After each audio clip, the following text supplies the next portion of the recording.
нерсе уят жок. Мен муну эркектер үчүн айтайын. Түз эфирдегилер кийин ютубка чыккандар туура түшүнсүн. Муну айтпай атып көпчүлүк маани бербейт. Эркек адам аял затын айтпайын, аны аялдар өздөрү айтсын. Эркек адамдар жалпы денеге, тазалыгына, кийимге маани бериш керек. Өзгөчө сырткы кийимден үчөөгө маани бериш керек. Баш кийимиңиз таза болсун, тер жыттанып турбасын. Таптаза болсун. Кечирип коесуз, үзүр сурайм. Бул эми түшүндүрүү, ички кийимиңиз таза болсун.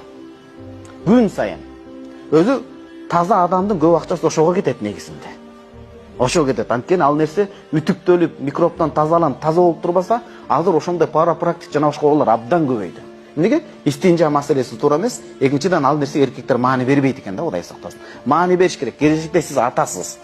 Ошол нерсеге микроб топтолуп отуруп, эненин жатынына микроб кирбесин. Эми аны ар жагын врачтар айтсын. Бул молдокелер качандан бери врач болуп акыл айтты эле дебесин анан. Бул экинчи. Баш кийимден ич кийим майка менен кошо. Анан үчүнчү, байпакка маани беришибиз керек. Бутубуз таза болсун. Ошол мечитти кир деп атасыз. Аны кир кылган ким? Өзүнөн өзү эле килем туруп кир болуп калган жери жок да. Аны биз үйдөн жуубай барабыз.